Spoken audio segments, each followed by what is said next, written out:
Esse é um dos vídeos que eu mais estou empolgado, porque hoje eu vou falar com uma ex-agente consular que já fez mais de 40 mil entrevistas de vistos americanos, e eu vou poder perguntar para elas algumas perguntas que seguidores da Moove fizeram e talvez tentar desmistificar algumas coisas aqui para vocês. Essas perguntas estão imperdíveis. Se eu fosse você, eu ficava até o final. Aproveitando, eu sou o Cris, eu sou fundador da Moove Vistos. Nós somos a primeira empresa do mundo a criar uma inteligência artificial para o mundo de vistos e intercâmbios, o que vale tanto para turista quanto para estudante. E nós somos agora também a primeira empresa do Brasil a fazer parceria com um time de ex-agentes consulares. E isso, inclusive, pode ser acessado por você. A gente vai conversar mais sobre isso sobre o vídeo, mas existe uma mentoria Plus da Moove, onde você pode contratar a Moove e ganhar também uma reunião com ex-agente consular. Incrível para você que está no seu processo de visto de estudante, de visto de turismo, então fica comigo que eu tenho certeza que vocês vão gostar. Hi, Yvette. Thank you for being here with me today and helping people by sharing your knowledge. Appreciate you. Thank you so much for having me. I'm so excited for this partnership between Udeti and Moove. Udeti Visa is a company made up of currently 5 former consular officers. We've adjudicated visas all over the world, including Latin America, and we have clients from Brazil, and we help with strategy, answering all your consular processing questions, as well as doing mock interviews for all visa classes, non-immigrant visas and immigrant visas. We have a collective 100 years plus of government experience. We've collectively adjudicated over 200,000 plus visas. We want to give you reliable and ethical information and the right information to present your best case to the consular officers. I want to start with a question that everyone has. Does the system already shows a red flag on the applicant before the interview, or does everything start at the moment that the applicant reaches the window? Consular officers don't look at an application before you come up to the window. With that being said, as soon as you do come up to the window, if there are any security concerns, any red flags, it can be flagged in the system at the time you come to the window. Certainly any arrests are something that we are able to see, especially if they were in the United States. We're able to see some of your travel history as well. And we look very closely at your DS-160. So the visa interview is really quick because we're able to read that DS-160 very quickly. That's how it begins. Yeah, perfect. And you kind of answer my second question, which was about the DS-160. So the visa officer only look at the form during the interview, not Correct. before, We don't right? look at anything prior to the interview. If there is any red flags about you, potentially there could be notes in the system for us if there's anything very concerning. That's not something that usually happens. For most applicants, we look at that DS-160 as you're walking up to the visa window. So unless you have some sort of very concerning record, mostly it's a blank state. We obviously have your prior case notes if you've ever come for a visa before, whether it was approved or denied, we also have that record. How much does a previous visa refusal impact a new application? It depends. Generally, a visa refusal is something that is very serious. But if it was something that happened a long time ago, you're switching visa classes, your circumstances have changed, then it may be easier to overcome that refusal. If you're going for the same exact visa class a month later, then that's going to have a very large impact on your opportunity for approval this time around. And in those situations where the person was very nervous or did a poor job by explaining their intention, and they just feel that, oh, I was denied, but I know I didn't do good, so maybe I could explain my project better. And this is a project that sometimes cannot wait that long. For example, someone's going to exchange program and they have a start date and they want to try to go after the approval. Is it possible that they can, hey, I can do a better job this time and explain my project much better? Absolutely. That's a really wonderful question, because there are all types of people. Some people genuinely do not qualify for that particular visa class. There is no clear and straightforward answer. If you feel like this is a project, or this is a business trip, or this is a trip that I need to go on right now, or I believe that I want to start my program immediately, and I really have a good profile, but I totally screwed up my very first interview. It went by really fast and I didn't explain myself well enough. I would say at that point in time, go ahead and try again, but be more assertive when you go up to the visa window. Yeah, you have to be confident that it's not your profile. Go up, own your story, say, I didn't explain my purpose of travel clearly. I didn't explain my exchange program well enough for the last time, and go ahead and give a very strong reason for why you're traveling to the United States now. That could be the key to getting an approval even after a recent refusal. Here's the thing about refusals. If you need help, and this is not a business pitch, this is more of you don't understand why you refused. The consular officer has a lens that most people, whether they're students, tourists, clients in general, don't really understand why they were refused, and they'll never get anything beyond that 214B letter. They're never going to get that explanation.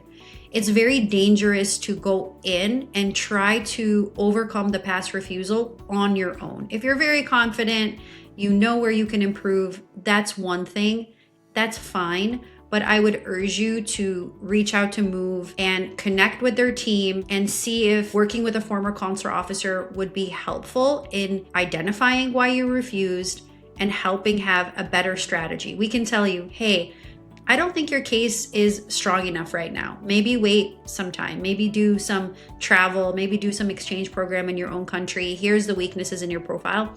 Or we can say, yes, absolutely. This is why you refused the last time. You got nervous.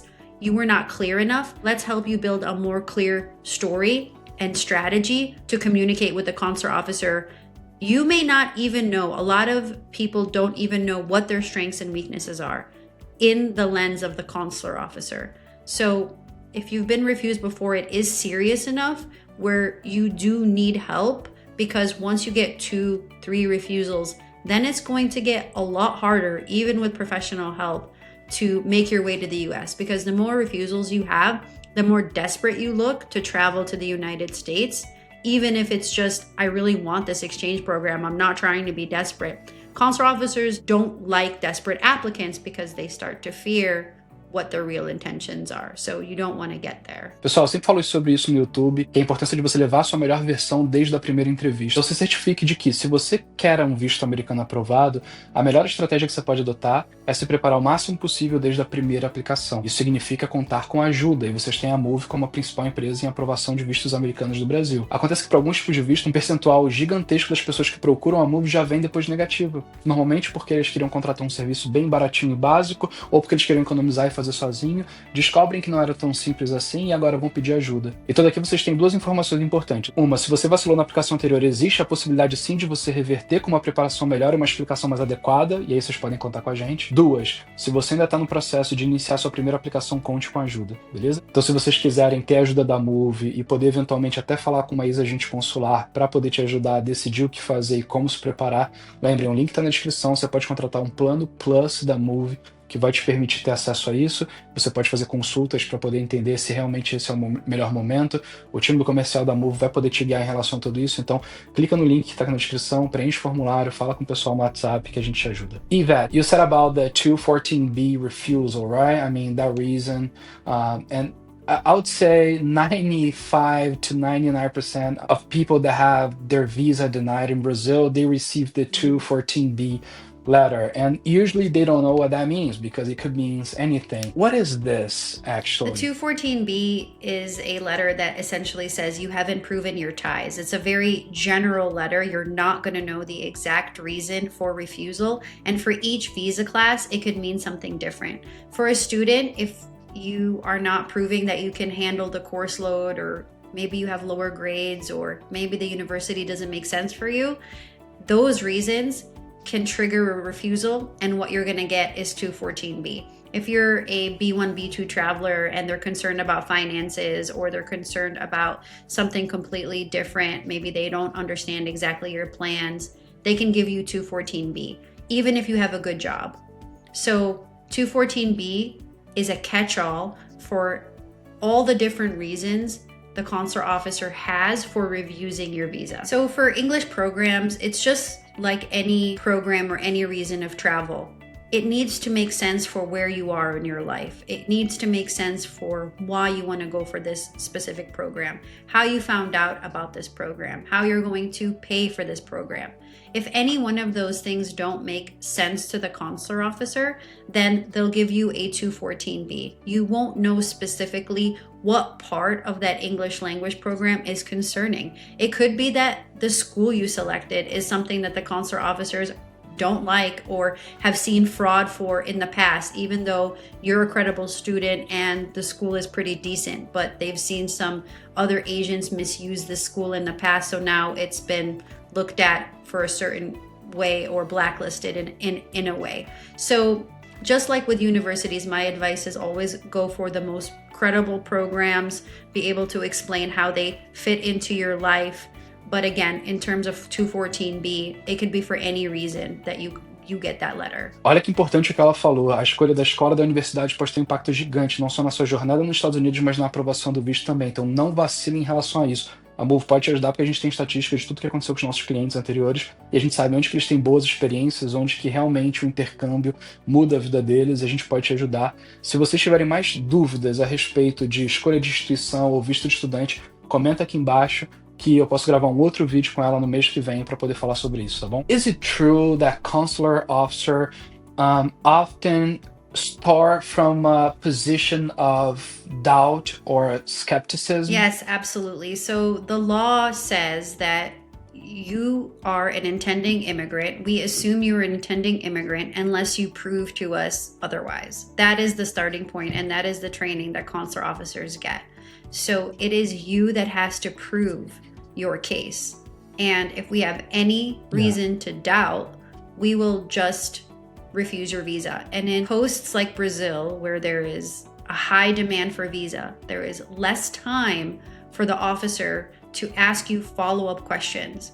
It becomes like a zero tolerance policy. Any slight nonverbal cue or answer that seems like it presents doubt, the officer will likely refuse because they don't really have time to dig deeper into your case due to the visa demand and due to the fact that we assume you're an intending immigrant unless you prove otherwise.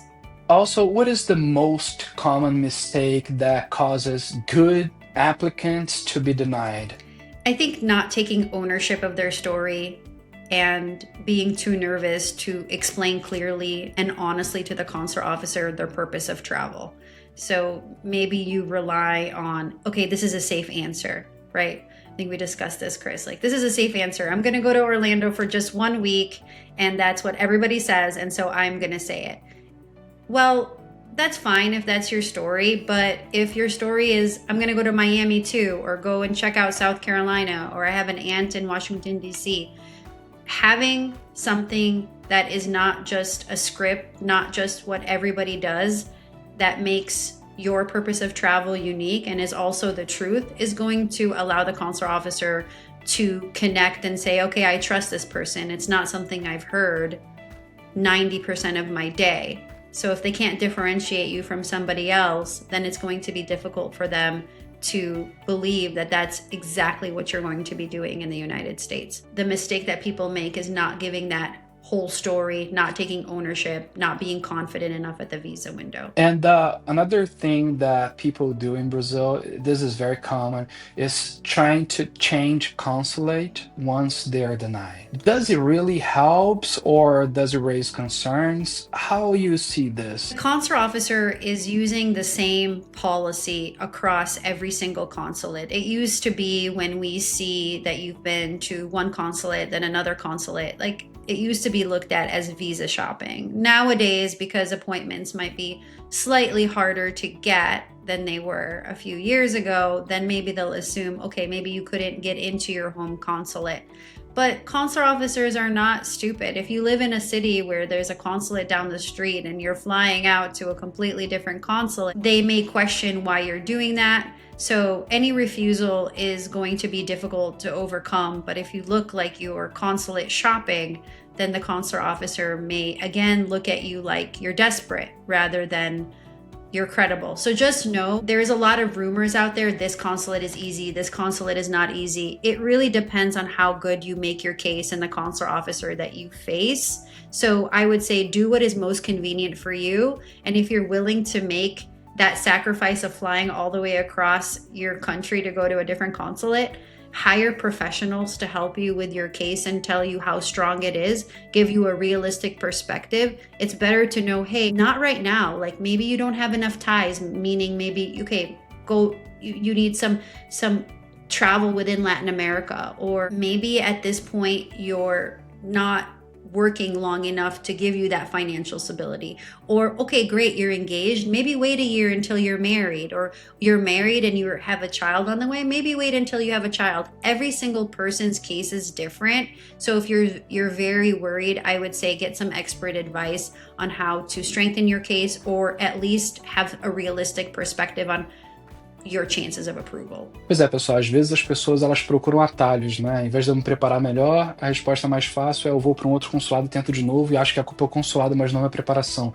Cuidado, não costuma ser assim. Vocês viram aí que, embora às vezes seja aceitável e compreensível uma viagem para outro consulado, no Brasil, ao contrário de outros países, os tempos são muito padronizados por consulado. Então você consegue datas muito parecidas. Então, que motivos reais você tem para mudar? É importante isso estar muito claro. Então não tente procurar atalho e achar que o problema está nessas coisinhas pequenas. O problema ele costuma estar na preparação, como ela falou aqui. E isso vale para visto de não imigrante, mas para visto de imigrante também.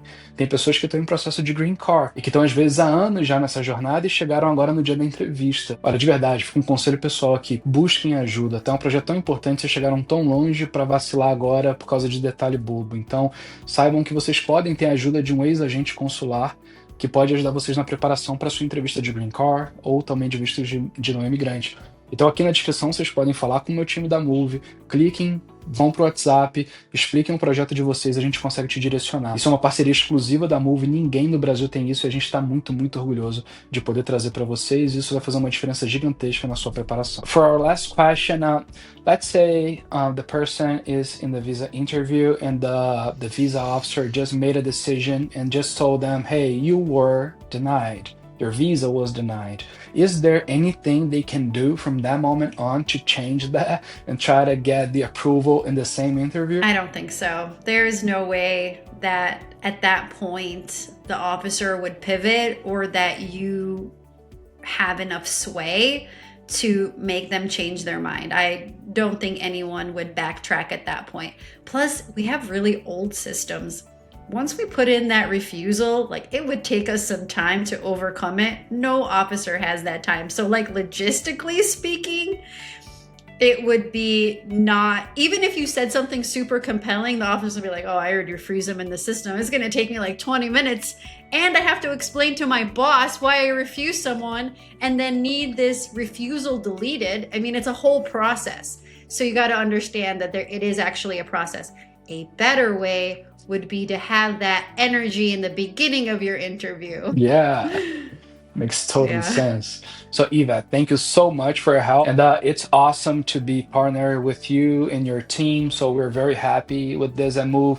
Our team celebrated when it was announced about the partnership because we want to help people, right? And you're doing the same, just by educating them and showing them that the truth matter and that there's the right way to do things. So I'm very happy to be here with you. I appreciate your help. I also feel the same way. I took the time to read all of your reviews. You have 5-star reviews and you really care about your clients. And when I talked to you, you really cared about your clients telling the truth and not getting in trouble at the visa window. And we really don't partner with many agencies at all. I don't think we have a single travel partnership, but we chose to collaborate with Moove because of that sense of honesty and dedication to your clients. So I appreciate it. Pessoal, então vocês já viram aqui. Se vocês quiserem mais conteúdos como esse, se inscrevam aqui no canal e lembrem, a gente pode fazer outras entrevistas. Se for da vontade de vocês, comentem aqui embaixo que dúvida vocês têm, porque a sua dúvida ela pode ser respondida por uma ex-agente consular no próximo vídeo. Aqui na tela eu vou deixar 2 vídeos muito interessantes. O primeiro deles é sobre cursos universitários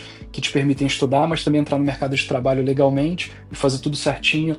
Esse é um vídeo do nosso outro canal chamado Moove University, você vai adorar, vai lá e se inscreve e assiste também. E um outro vídeo é justamente falando sobre respostas curtas. Olha, isso daqui tem tudo a ver com o papo que a gente teve aqui hoje, eu tenho certeza que vai te ajudar bastante na sua preparação. Então é isso, pessoal, um grande abraço para vocês, eu sou o Cris e até mais.